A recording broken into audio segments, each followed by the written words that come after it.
ಹಾಸನದ ಅಶ್ಲೀಲ pen drive ಮತ್ತು ಲೈಂಗಿಕ ದೌರ್ಜನ್ಯ ಪ್ರಕರಣದ ಆರೋಪಿಯಾಗಿರುವ ಹಾಸನ ಸಂಸದ ಪ್ರಜ್ವಲ್ ರೇವಣ್ಣ ಇನ್ನೂ ಪತ್ತೇನೇ ಆಗಿಲ್ಲ.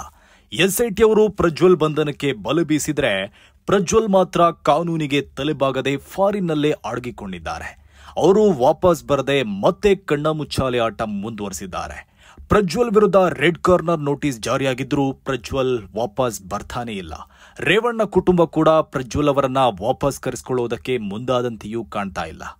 ಇವತ್ತು ಪ್ರಜ್ವಲ್ ರೇವಣ್ಣ ಜರ್ಮನಿಯಿಂದ ಬೆಂಗಳೂರಿಗೆ ವಾಪಸ್ ಬರಬಹುದು ಎಂಬ ನಿರೀಕ್ಷೆ ಇತ್ತು. ಜರ್ಮನಿಯ ಮ್ಯೂನಿಚ್ನಿಂದ ಬೆಂಗಳೂರಿಗೆ ಮೇ 15ನೇ ತಾರೀಕಿಗೆ ಫ್ಲೈಟ್ ಟಿಕೆಟ್ ಬುಕ್ ಆಗಿತ್ತು. ಆದರೆ ಕೊನೆಯ ಕ್ಷಣದಲ್ಲಿ ವಿಮಾನ ಟಿಕೆಟ್ ಕ್ಯಾನ್ಸಲ್ ಆಗಿದೆ.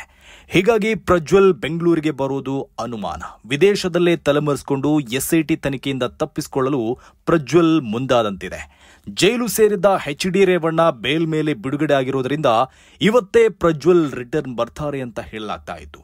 ಎಸ್ಐಟಿ ತಂಡ ಬೆಂಗಳೂರು ವಿಮಾನ ನಿಲ್ದಾಣದಲ್ಲೇ ಬೀಡು ಬಿಟ್ಟು ಪ್ರಜ್ವಲ್ ಆಗಮನದ ಮೇಲೆ ನಿಗಾ ಇಟ್ಟಿತ್ತು. ಆದರೆ ಇವತ್ತಿನ ದಿನ ಲುಫ್ತಾನ್ಸಾ ವಿಮಾನದಲ್ಲಿ ಬುಕ್ ಆಗಿದ್ದ ಟಿಕೆಟ್ ಅನ್ನ ಪ್ರಜ್ವಲ್ ರದ್ದು ಮಾಡಿದ್ದಾರೆ. ಟಿಕೆಟ್ ರದ್ದಾಗಿದ್ರೂ ಟಿಕೆಟ್ ಹಣವನ್ನ ವಾಪಸ್ ಪಡೆದುಕೊಂಡಿಲ್ಲ. ಹೀಗಾಗಿ ಗೊಂದಲ ಮೂಡಿದೆ.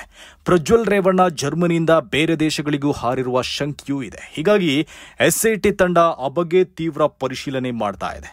ಇನ್ನೊಂದೆಡೆ ಹಾಸನದ ಅಶ್ಲೀಲ ಪೆನ್ ಡ್ರೈವ್ ಪ್ರಕರಣಕ್ಕೆ ಸಂಬಂಧಿಸಿ ಎಸ್ಐಟಿ ತನಿಖೆ ಮತ್ತಷ್ಟು ತೀವ್ರಗೊಂಡಿದೆ.